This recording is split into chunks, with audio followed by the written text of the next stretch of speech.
नमस्कार, एनटिभी कोहलपुर समाचारमा स्वागत छ। म दुर्गा भट्ट। सुरुमा प्रमुख समाचार।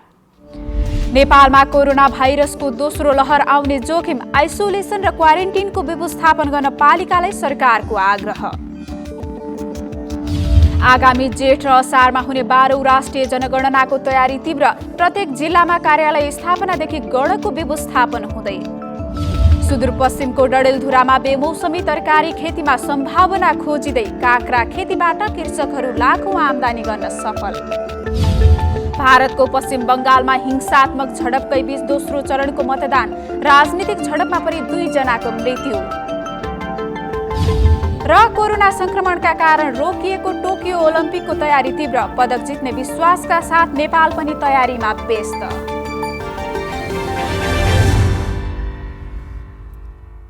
समाचार अब विस्तारमा।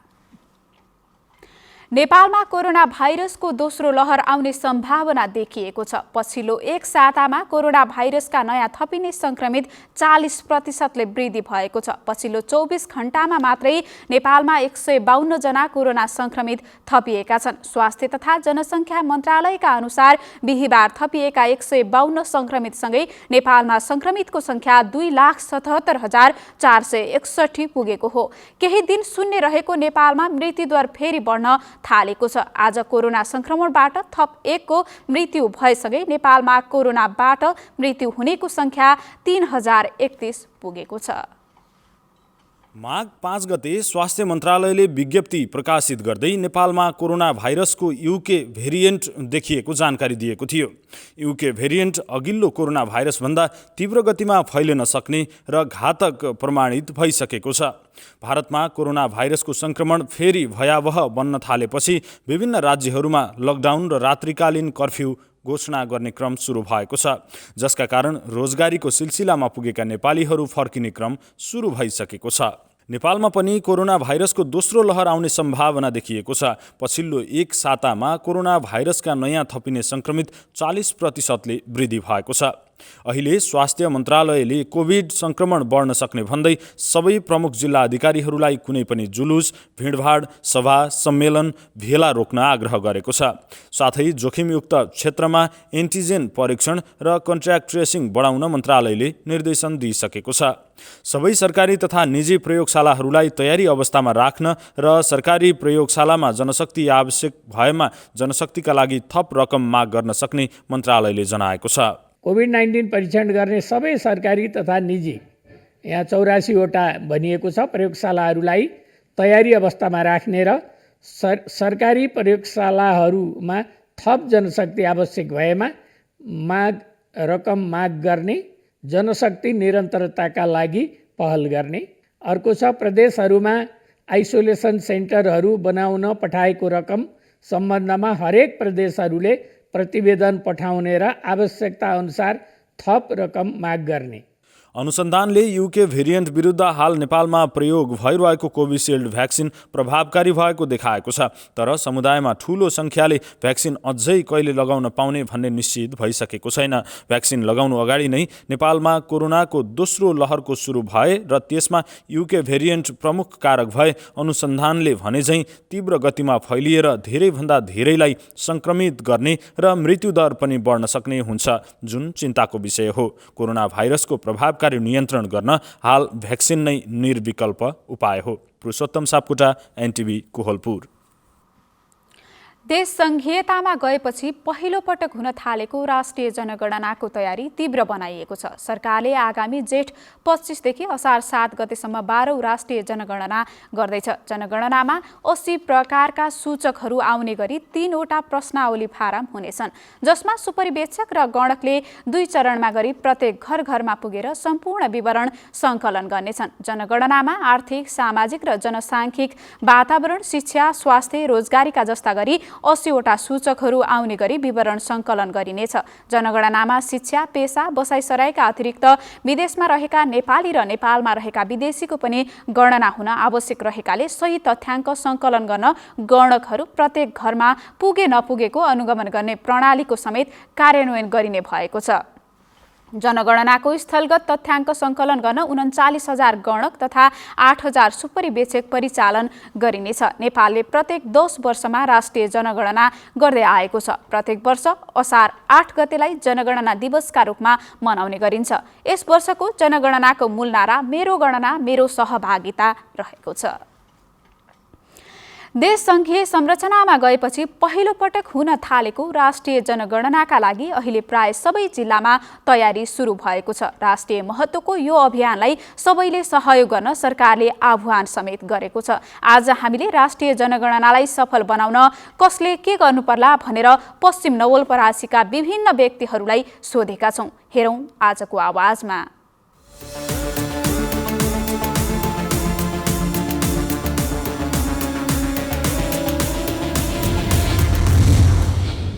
अब देशव्यापी रूपमा राष्ट्रिय जनगणना 12औं जनगणना सुरु हुँदै गइरहेको छ। हुन त यद्यपि यो मैले जनगणनाको अहिले फ्रेम खाका हेर्दाखेरि विभिन्न प्रश्नावलीहरू 55वटा प्रश्नावली तयार गरेको त देखियो। यद्यपि मैले एउटा कुरा के थप्न मन लाग्यो भने आखिरी नेपाली उपभोक्ताले आधारभूत आवश्यकताको वस्तुहरू कसरी प्राप्त गरेको छ भन्ने पनि जनगणनामा आउनु पर्थ्यो। यो कुराहरू सायदै त्यस जनगणनामा मैले देखिनँ। अहिलेसम्म मैले पनि प्रशिक्षणको क्रममा हेर्दैछु। उपभोक्ताले उसलाई चाहिने आधारभूत आवश्यकताहरू कसरी प्राप्त गरिरहेछ त, के छ त, स्रोतको व्यवस्था कसरी छ भन्ने कुरा पनि जनगणनाले स्पष्ट गर्थ्यो भने सरकार, राज्य, प्रदेश र स्थानीय तहले ती सबै उपभोक्ताको मागहरू आपूर्ति गर्नको लागि के कसरी व्यवस्थापन गरेको छ भन्ने कुरा पनि जनगणनाले स्पष्ट गर्नुपर्छ भन्ने मलाई लाग्छ। सरस्वती अहिले जनगणना 12औं जनगणना भइरहँदा यहाँ देखिएको कुराहरू जुन प्रश्नावली देखियो त्यसमा चाहिँ छुटेका कुरा के छन् भने सडक बालबालिका, अनाथ, जसको जुन यो परिवारभित्र नभएर विभिन्न ठाउँमा भौतारिएको छन्, यसको जनगणनामा आउने सम्भावना एकदम न्यून देखिएको छ। र मैले अझै एउटा देखेको कुरा के छ भन्दा जुन विदेशबाट कुनै सिप विदेश जाँदाखेरि सिप नलिकन जानुभएको थियो, तर विदेशबाट फर्काउँदा उहाँले सिप लिएर आउनुभएको छ। त्यो सिपलाई चाहिँ हामीले सदुपयोग गर्नलाई जुन हामीले डाटा सङ्कलन गर्नुपर्थ्यो त्यो त्यसको डाटामा छैन भन्ने लाग्छ। अहिले राष्ट्रिय जनगणना 2078 वैशाखदेखि सुरु हुँदैछ। यहाँ यो कोही नछुटुन् कोही नदोहोरिन् भन्ने नारा पनि यसको छ। यसमा के छ भने सबभन्दा उद्योगी व्यवसायीको क्षेत्रमा काम गरिरहँदा यो एउटा के छ भने सबै उद्योगी व्यवसायहरू डाटा हुनुपर्छ र के उत्पादन गर्छ, कति वार्षिक लक्ष्य कति उत्पादन हुन्छ र त्यसले राज्यले कहाँ त्यसले चाहिँ सेवा दिइरहेको छ, राज्यमा ती उद्योगहरू कुन कुन ठाउँमा चाहिँ त्यो माल सर्भ गरिरहेको छ त्यो पनि चाहिने डाटामा राखिदियो भनेर यो नेपालको कुनै पनि उसमा जाँदा नवलपरासी जिल्ला खाद्यमा आत्मनिर्भर छ भन्ने कुरा देखियो भने समग्र यहाँ चाहिँ उद्योगको चाहिँ व्यवसायहरूमा फस्टाउन जान्छ जस्तो मलाई लाग्छ। राष्ट्रिय जनगणना सुरु भएको छ। यो जनगणना विगतका गणनाहरूभन्दा अलिकति पृथक खालको गणना हुने जस्तो मैले त्यहाँ बुझेको छु र यो जनगणनाले वास्तवमा जनताको गणना मात्रै नभई उनीहरूको आर्थिक स्तर, सामाजिक स्तर, उसको धार्मिक स्तर र आय आर्जनको स्रोतहरू पनि सम्पूर्ण खुल्ने कुरा चाहिँ हामीले बुझेका छौँ र यो गणनाले गर्दाखेरि सरकारलाई वास्तविकता यो जनगणना नेपालको जनताहरूको के छ त अवस्था भन्ने खालको एउटा पहिचान झल्काउन पनि यसले मद्दत पुर्याउनेछ भन्ने मैले विश्वास गरेको छु।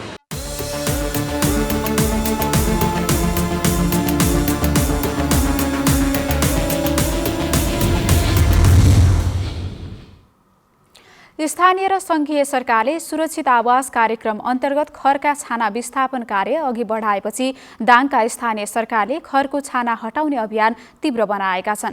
जिल्लाका अधिकांश पालिकाहरूले कार्यविधि बनाएर काम अघि बढाएका हुन्। बबई गाउँपालिकाले कार्यविधि बनाएर खरका छाना विस्थापित गर्न थालेको छ। गाउँपालिकाका अध्यक्ष भुवनेश्वर पौडेलका अनुसार यो वर्ष 500 खरका छाना भएका घरमा जस्तापाता वितरण गर्न थालिएको छ। पालिकाभित्र लगत लिँदा 1300 घरमा खरका छाना रहेको बताउँदै बाढी पीडित दलित विपन्न वर्गलाई प्राथमिकतामा राखेर चैत महिनाभित्रै वितरण गरिसक्ने बताउनुभयो। दङ्गीशरण गाउँपालिकाले सङ्घीय सरकारको सुरक्षित आवास कार्यक्रम अन्तर्गत 209 र पालिकाले आफ्नै बजेटमा 300 खरका छाना भएका घरमा जस्तापाता वितरण गर्न थालेको छ। तुलसीपुर उपमहानगरपालिकाले 5 वर्षभित्र वडामा रहेका सम्पूर्ण खरका छाना विस्थापित गर्ने लक्ष्य राखे पनि हालसम्म 719 घरमा मात्रै जस्तापाता वितरण गरेको जनाएको छ। सुरुको वर्षमा 500 घरधुरीमा जस्तापाता वितरण गरेको पालिकाले पछिल्लो समयमा घटाउँदै खर्का छाना विस्थापनका लागि जस्ताको संख्या घटाउँदै गएको छ। समाचारको क्रम जारी नै छ। अहिलेलाई एकैछिनको विश्राम।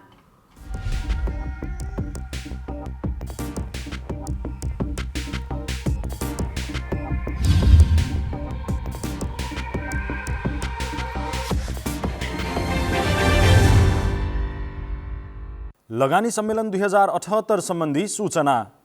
प्रदेश सरकार मन्त्री परिषदको 2077 माघ 29 गतेको निर्णय अनुसार लुम्बिनी प्रदेश सरकारले आगामी 2078 साल जेठ महिनाको 6 र 7 गते लगानी सम्मेलन आयोजना गर्न लागेको छ। उक्त सम्मेलनमा निजी क्षेत्रबाट लगानी योग्य आयोजना प्रस्तुत गर्ने कार्यक्रम रहेकाले सहभागी हुन इच्छुक महानुभावहरूलाई आर्थिक मामिला तथा योजना मन्त्रालय बुटोलमा रहेको सचिवालयमा सम्पर्क गर्न हुन अनुरोध गरिएको छ। प्रचार प्रसार समिति लगानी सम्मेलन 2078 लुम्बिनी प्रदेश। विश्रामपछि समाचारमा पुनः स्वागत छ। अब बाँकी समाचार। नवलपरासीको पालीनन्दन गाउँपालिकाले आफ्नो क्षेत्रका विद्यार्थीका लागि सर्वसुलभ प्राविधिक शिक्षा दिने तयारी गरेको छ। गाउँपालिकाले लहरौलीमा करिब 4.5 बिघा क्षेत्रफलमा प्राविधिक विद्यालय निर्माण गर्न लागेको हो। नवलपरासीको पालीनन्दन गाउँपालिकाले आफ्नो क्षेत्रका विद्यार्थीहरूलाई सर्वसुलभ रूपमा ओभरसियर इन्जिनियरको पढाइ सुरु गर्ने भएको छ।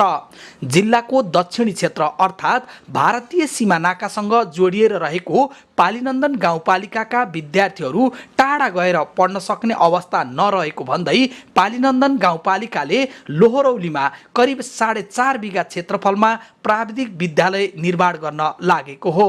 पालीनन्दन गाउँपालिका वडा नम्बर 4 को लोहरौलीमा निर्माण भइरहेको 3 तले 2वटा भवनमा 60 बढी कोठा रहने गरी गाउँपालिकाले 17 करोड 92 लाख 53 हजार को लागत इस्टिमेटमा निर्माण कार्य अघि बढाएको गाउँपालिकाका अध्यक्ष बैजू प्रसाद गुप्ता दीपकले बताउनु भएको छ। 17 करोड 92 लाख 93 हजार को मोटामोटी हामीले अनुमानमा प्राविधिक विद्यालय बनाउँदैछौँ। त्यहाँ ओभरसियर इन्जिनियर हामीले पढाइ गर्छौँ र त्यस सँगसँगै हामीले शिवालय मन्दिरको पनि विस्तार गरेर त्यहाँ बिचमा शिवजीको मन्दिर बनाएर र तपाईँको डुङ्गाबाट हामीले दर्शन गर्ने व्यवस्था पनि हामीले पर्यटकीय हिसाबले अगाडि बढ्दैछौँ। गाउँपालिकाले निर्माण गर्न लागेको प्राविधिक विद्यालयसँगै स्थानीय महत्त्व बोकेको धार्मिक तथा पर्यटकीय स्थल शिव मन्दिर र ठुलो पोखरी समेत रहेकाले त्यस क्षेत्रलाई शैक्षिक तथा धार्मिक र पर्यटकीय क्षेत्रका रूपमा समेत विकास गर्ने योजनामा गाउँपालिका रहेको गाउँपालिकाका अध्यक्ष गुप्ताको भनाइरहेको छ। कुष्माकर ढकाल, लुम्बिनी प्रदेश, पश्चिम नवलपरासी। व्यावसायिक रूपमै काँक्रा खेती गर्न थालेपछि डडेलधुरा अमरगढी नगरपालिका 11 फिन्नेकोटका स्थानीयको आय स्रोत बनेको छ। कृषकले एक सिजनमा काँक्राबाट मात्रै 1 लाख रुपैयाँसम्म आम्दानी गर्ने गरेका छन्। डडेलधुरा अमरगढी नगरपालिका 11 फिन्नेकोटका गाउँका स्थानीय बासिन्दाको काँक्रा खेती आय आर्जनको स्रोत बनेको छ। व्यावसायिक रूपमै बेमौसमी काँक्रा खेती गर्न थालेपछि अमरगढी नगरपालिका 11 फिन्नेकोटका स्थानीय बासिन्दाको काँक्रा खेती आय आर्जनको राम्रो स्रोत बनेको हो। बेमौसमी काँक्राबाट राम्रो आम्दानी हुन थालेपछि यहाँका किसानहरू अन्य व्यवसाय छोडेर पनि काँक्रा खेती गर्न थालेको स्थानीय किसानले बताएका छन्। काँक्राबाट एक सिजनमा 1 लाखभन्दा बढी आम्दानी गर्ने गरेका छन्। यो तपाईँको लगभग चैत वैशाख जेठसम्म यो फल्ने काँक्रा लगाइन्छ तर यसले घर खर्च पनि राम्रै हुन्छ। ती आफ्नो घर खर्च तर यहाँ अब यसो गाउँसँग अब यहाँ खासै केही छैन। अब त्यो तरकारीको कारणले यो काँक्राले अब यो गाउँसो भर्नलाई हुन्छ। अन्य तरकारी भन्दा काँक्राबाट बढी मुनाफा हुने भएकाले पछिल्लो समयमा यहाँका किसान काँक्रा खेती गर्न थालेका हुन्। तराईको काँक्रा भन्दा यहाँका काँक्रा खानमा स्वादिलो हुने भएकाले पनि ग्राहकहरूले यहाँकै काँक्रा बढी मन पराउने गरेका छन्। यहाँ उत्पादन हुने काँक्रा जिल्ला सदरमुकामसहित सुदूरपश्चिमका अन्य पहाड जिल्ला र तराईका जिल्लामा निर्यात हुने गरेको छ। प्रकाश बहादुर भाट, नेपाल टेलिभिजन, सुदूरपश्चिम प्रदेश, डडेलधुरा। गुल्मीमा महिलाहरूको लागि नेपाली पोसाकको सिपमूलक सिलाइ तालिम सुरु गरिएको छ। घरेलु तथा साना उद्योग कार्यालय गुल्मीको आयोजनामा भगत सर्वजित शिल्प व्यवसाय सिप विकास तथा प्रवर्धन कार्यक्रम अन्तर्गत नेपाल पोसाक सिलाइ तालिम सुरु गरिएको हो। गुल्मीको सदरमुकाम तमघासमा स्वदेशमै श्रम स्वदेशमै पसिना भन्ने नाराका साथ नेपाली पोसाक विद्यालयको पोसाक गुन्यौ चोली, जातीय पोसाक तथा नेपाली दौरा सुरुवालको सिपमूलक सिकाइ तालिमको शुभारम्भ गरिएको छ। तालिमको शुभारम्भ गर्दै जिल्ला समन्वय समिति गुल्मीका प्रमुख लक्ष्मण पराजुलीले सहभागीलाई तालिमबाट प्राप्त हुने ज्ञान सिपलाई व्यवहारमा लागू गरी व्यवसायमुखी बन्न आग्रह गर्नुभयो। तालिम केवल तालिमका लागि मात्रै नभई सिप जहाँ जाँदा पनि लान सकिने निजी सम्पत्ति रहेको बताउनुभयो। श्रीमानमा मात्रै आश्रित बन्न पर्ने स्थिति हुन्छ। ती महिलाहरू दबिएका हेपिएका हुन्छन्। त्यसकारण यो तालिमले यो सिप सिकिसकेपछि तपाईँहरू सबै कुराबाट यो कहीँ पनि यो तालिम यो बेठीको यो किन आइएछ र भन्ने चाहिँ देखिएन। तालिमबाट महिलाहरूलाई आर्थिक रूपमा आत्मनिर्भर बन्न सके महिला सशक्तिकरणमा सहयोग पुर्याउने उद्देश्य लिएको छ। यस तालिमका लागि लुम्बिनी प्रदेश सरकारले रु 19,50,000 रुपियाँ बजेट खर्च गर्ने भएको घरेलु तथा साना उद्योग कार्यालय गुल्मीका वरिष्ठ उद्योग अधिकृत लक्ष्मण घिमिरेले बताउनुभयो। तालिमको सही सदुपयोग गर्न घिमिरेले आग्रह गर्नुभयो। त्यसै गरेर यो विद्यालयहरूमा प्रयोग हुने र जातीय कल्चरल ड्रेसहरू सिलाउनको लागि चाहिँ यो नेपाली पोसाक सिलाइको लागि चाहिँ एउटा हामीले प्रायोरिटाइज गरेका थियौँ, प्राथमिकतामा राखेका थियौँ। त्यसै तालिम सिकेपछि उनीहरूलाई प्रविधि हस्तान्तरण गरिनेछ। तालिममा सहभागीलाई सिलाइ मेसिन समेत उपलब्ध गराइने भएको छ। तालिममा सहभागी हुन पाउँदा सहभागीहरू खुसी भएका छन्। तालिमबाट सिप सिकेर व्यवहारमा लागू गर्ने सहभागीको भनाइ छ। म त एकदम खुसी नै छु। यो तालिम सिकेर हामी केही उद्यमशीलता बन्न सक्छौँ अनि अरूलाई सिकाउन सक्छौँ, पसलहरू खोलेर आफ्नो जीविका निर्वाह गर्न सक्छौँ भन्ने आशा छ। यो तालिम सिकिसकेपछि आत्मनिर्भर बन्न चाहन्छु र आफै पनि केही गरेर बस्न चाहन्छु अनि एउटा पसल खोलेर बस्ने भन्ने चाहन्छु। तालिममा 15 जना दलित समुदायका महिलाहरू सहभागी रहेका छन्। यसबाट दलित महिलाहरूको आर्थिक रूपमा सशक्तिकरणका लागि मद्दत पुग्ने विश्वास गरिएको छ। अनिल खत्री, नेपाल टेलिभिजन, लुम्बिनी प्रदेश, गुल्मी। लुम्बिनी प्रदेशको हिमाली जिल्ला रुकुम पूर्वको दुर्गम क्षेत्र पुथा उत्तरगङ्गा गाउँपालिकाको माथिल्लो भूभागमा यातायात पुगेको छ। पुथा उत्तरगङ्गा गाउँपालिका 13 स्थित नयाँ बजारदेखि 6 किलोमिटर चट्टान भएको भिर छिचोल्दै करिब 1 वर्षमा डिमुरगैरा गाउँमा सडक पुगेको हो। 3 वर्ष पहिले ठेक्का लिएको कोशी न्यौपाने कम्पनी कालो सूचीमा परेपछि काम रोकिएको थियो। कोशी न्यौपाने कम्पनीले काम गर्न नसकेपछि सप्तकोशी जलाधार निर्माण कम्पनीले जिम्मा लिएको थियो। सप्तकोशी सब कन्ट्र्याक्टमा मगरखाम कन्स्ट्रक्सनले गत वर्षदेखि नयाँ ट्र्याक खोल्न जिम्मा लिएको हो। मगरखामले आगामी असारसम्म 13 नम्बरको नयाँ बजारदेखि 5 नम्बरको हुकामको रिसला डाँडासम्म 12 किलोमिटर सडक खोल्ने जिम्मा लिएको छ। नयाँ बजारदेखि डिमुर गैरासम्मको 6 किलोमिटर सडक खनिएको छ भने 6 किलोमिटर खन्न बाँकी रहेको छ। निर्माणाधीन सडक नयाँ बजारदेखि मैकोट हुँदै डोल्पासम्म जोडिएर चिनको सीमा नाकासम्म पुग्ने नक्साङ्कन गरिएको छ। कोइलाबासदेखि दाङको लमही, रोल्पा, रुकुमपूर्व, डोल्पा र चिन जोडिए त्रिदेशीय रणनीतिक मार्ग हुने गाउँपालिकाका अध्यक्ष ओम प्रकाश घरती मगरले बताउनुभयो। समाचारको क्रम जारी नै छ, एकैछिनको विश्राम।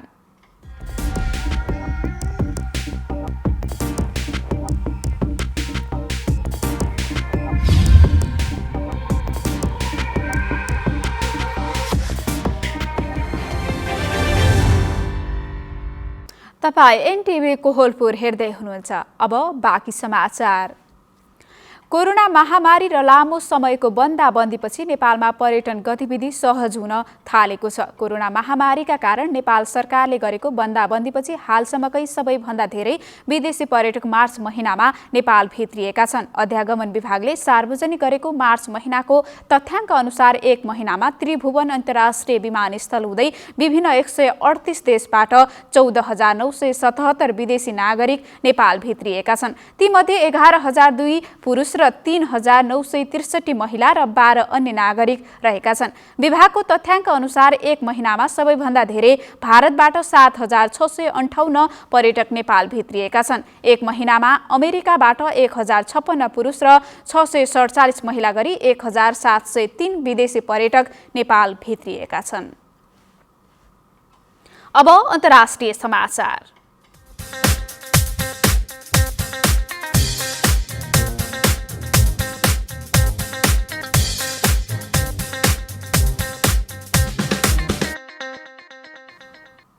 भारतको पश्चिम बङ्गालको विधानसभाका लागि आज दोस्रो चरणको मतदान भएको छ। पश्चिम बङ्गाल राज्यमा भएको चुनावी मैदानमा झडपमा परि आज मध्याह्नसम्म 2 जनाको मृत्यु भएको छ। बङ्गाल राज्यको सत्तारूढ तृणमूल कांग्रेस र भारतीय जनता पार्टी भाजपाका कार्यकर्ताबीच ठाउँ ठाउँमा झडप भएका छन्। राजनीतिक हिंसा र हत्या जस्ता काण्डबाट गुज्रिरहेको पश्चिम बङ्गालमा प्रधानमन्त्री नरेन्द्र मोदी र पश्चिम बङ्गालकी मुख्यमन्त्री एवं तृणमूलकी अध्यक्ष ममता बनर्जी बीच आरोप प्रत्यारोप जारी छ। गत वर्ष भाजपाका नेतालाई पराजित गरेका तृणमूल कांग्रेसका नेता यसपटक ममता बनर्जीलाई छाडेर भाजपाबाट चुनाव लड्नु भएपछि वातावरण अझ तनावग्रस्त बनेको छ। पश्चिम बङ्गालमा 8 चरणमा मतदान हुँदैछ।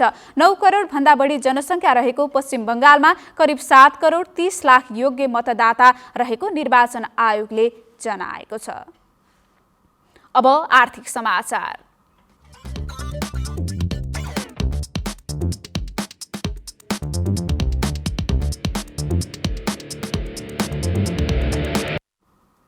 नेपाली बजारमा आज सुनको मूल्य तोलामा 900 रुपैयाँले बढेको छ। हिजो तोलामा 400ले घटेर 85,600 रुपैयाँमा कारोबार भएको छापावाल सुनको मूल्य आज 86,500 रुपैयाँ कायम भएको छ। आजका लागि तेजाबी सुनको प्रति तोला मूल्य 86,050 रुपैयाँ तोकिएको नेपाल सुनचाँदी व्यवसायी महासङ्घले जनाएको छ। यस्तै चाँदीको मूल्य पनि तोलामा 15 रुपैयाँले बढेको छ। हिजो तोलामा 1195 रुपैयाँमा कारोबार भएको चाँदीको मूल्य आजका लागि 1210 रुपैयाँ तोकिएको छ। अब खेलकुद समाचार।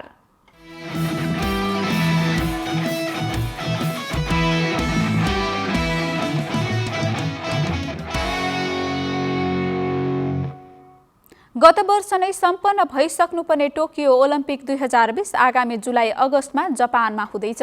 विश्वभरका राष्ट्रले सहभागिता जनाउँदै आएको ओलम्पिकमा सन् 1964 देखि नेपालले पनि प्रतिस्पर्धा गर्दै आएको छ। हालसम्म पदक जित्न नसकेको नेपालले यो वर्ष पनि छनौट खेल खेल्न तयारी गरिरहेको छ। केही खेलाडीले खेलिसकेका छन्। नेपाल ओलम्पिक कमिटीले सिफारिस गरे अनुसार आइओसीले विभिन्न खेलका 12 खेलाडीका लागि स्कलरसिप प्रदान गरेको छ। त्यसमध्ये पौडीतर्फ गौरीका सिंह र एलेक्स शाह अनिवार्य कोटा अन्तर्गत टोकियो ओलम्पिकमा प्रतिस्पर्धाका लागि जाने पक्का भइसकेको छ। यसबाहेक अन्य खेलका खेलाडीहरू कसैले छनौट प्रतियोगिता खेल्न बाँकी छ भने कोही वाइल्ड कार्डका लागि तयारी गरिरहेका छन्। गत वर्ष 51 स्वर्ण जितेको नेपालले ओलम्पिकमा पनि राम्रो गर्न सक्ने विश्वास नेपालले लिएको छ। अहिले जापान टोकियो ओलम्पिकको तयारीमा जुटेको छ। अब मौसम।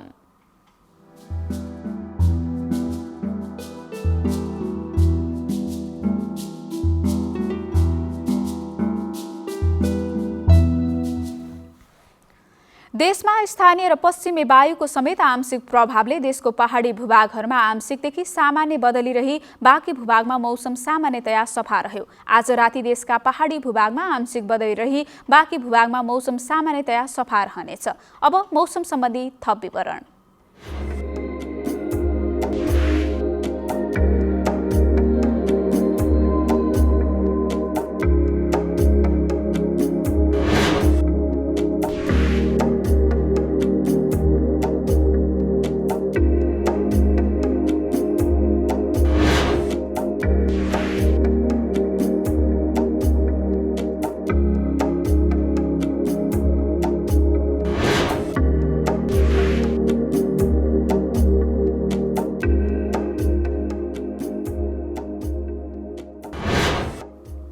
समाचारको अन्त्यमा प्रमुख समाचार पुनः एकपटक। नेपालमा कोरोना भाइरसको दोस्रो लहर आउने जोखिम, आइसोलेसन र क्वारेन्टिनको व्यवस्थापन गर्न पालिकालाई सरकारको आग्रह। आगामी जेठ र असारमा हुने 12औं राष्ट्रिय जनगणनाको तयारी तीव्र। प्रत्येक जिल्लामा कार्यालय स्थापनादेखि गणकको व्यवस्थापन हुँदै। सुदूरपश्चिमको डडेलधुरामा बेमौसमी तरकारी खेतीमा सम्भावना खोजिँदै। काँक्रा खेतीबाट कृषकहरू लाखौं आमदानी गर्न सफल। भारतको पश्चिम बङ्गालमा हिंसात्मक झडपकै बीच दोस्रो चरणको मतदान। राजनीतिक झडपमा परि 2 जनाको मृत्यु। र कोरोना संक्रमणका कारण रोकिएको टोकियो ओलम्पिकको तयारी तीव्र। पदक जित्ने विश्वासका साथ नेपाल पनि तयारीमा व्यस्त।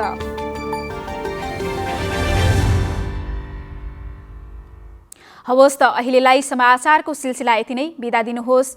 नमस्कार।